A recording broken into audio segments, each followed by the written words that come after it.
আসসালামু আলাইকুম। আজকে আপনাদের সাথে একটা সুন্দর একটা মুহূর্ত শেয়ার করি। আর যখনই সময় পাই জমাবারে চলে যায় হচ্ছে কেন্দ্রীয় মসজিদে উত্তরা 6 নম্বর সেক্টরে প্রিয় শায়েখ ডক্টর রফিকুল ইসলাম মাদানির খুতবা শুনতে। জুমার খুতবা শেষে ওনার একটা সংক্ষিপ্ত প্রশ্নোত্তর পর্ব থাকে। ইসলাম সম্পর্কিত কোনো প্রশ্ন থাকলে তার খাতে লিখিত দিলে উনি হচ্ছে ওটা বিশ্লেষণ করে ব্যাখ্যা করে। তো আমার দুটো প্রশ্ন ছিল, এই প্রশ্ন দুটো আমি লিখে নিয়ে আসছিলাম বাসা থেকে, এই জন্য আর কি আজকে যাওয়া এখানে। চলে আসছি মসজিদে, শায়েখের জন্য অপেক্ষা করছি, খুব শীঘ্রই উনি চলে আসবে। এই যে শায়েখ চলে আসছেন, খুব শীঘ্রই খুতবা শুরু করবেন এবং নামাজ শেষে প্রশ্ন উত্তর পর্ব শুরু করবেন ইনশাআল্লাহ। সবার প্রথমে শায়েখ আমার প্রশ্নটা নিয়েছেন।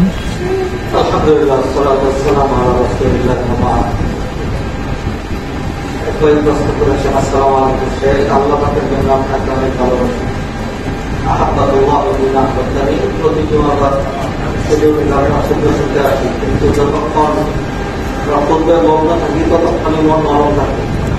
যখন বের হয়ে যায় ততক্ষণই দুনিয়ার কাজে ব্যস্ত হয়ে পড়ে। আমার প্রশ্ন হচ্ছে কিভাবে সবসময় মনটা দিনের প্রতি নরম রাখবো। দেখেন, এইটাই স্বাভাবিক। মানুষ যখন মসজিদে আসে, দিনী আলোচনায় আলেমরা আমাদের সাথে মানুষ যখন মিশবে, তখন মনটা যেরকম থাকবে পরক্ষণে ওরকম থাকে না।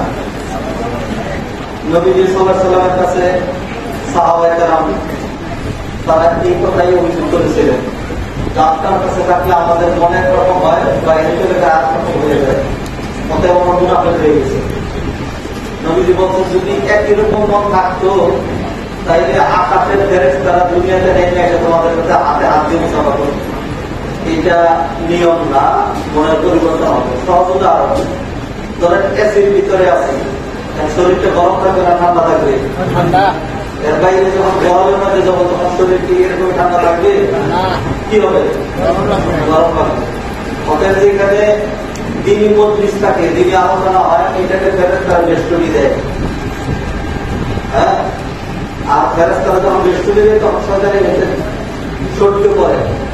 তখন এইখানে প্রত্যেকের মনের অবস্থা যেরকম থাকে, বাহিরে চলে গেলে মনের অবস্থা এরকম হয় না।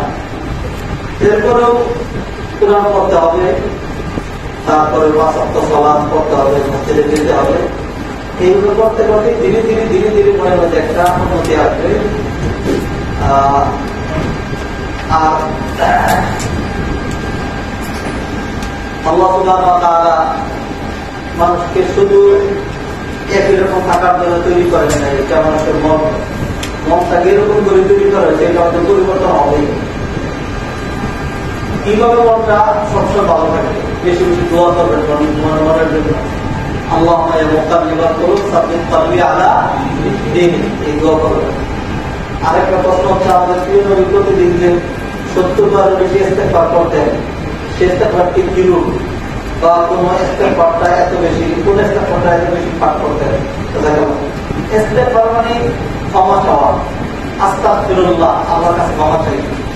আস্তাগফিরুকা ইয়া রব, ও আল্লাহ, ও রব, আপনার কাছে ক্ষমা চাই, আল্লাহ আপনার কাছে ক্ষমা চাই। আস্তাগফিরুল্লাহ, আস্তাগফিরুল্লাহ, আস্তাগফিরুল্লাহ রাব্বি মিন কুল্লি যামবিন ওয়া আতুবু ইলাইহি ওয়া লা হাওলা ওয়া লা কুওয়াতা ইল্লা বিল্লাহিল আলিয়্যিল আযীম। অনেক বড় আসানা আমাদের কাছে, এত বড় লাগবে। তাহলে আস্তাগফিরুল্লাহ কি বলবেন? আস্তাগফিরুল্লাহ, আস্তাগফিরুল্লাহ, এটা বললে সকাল বাংলা আল্লাহ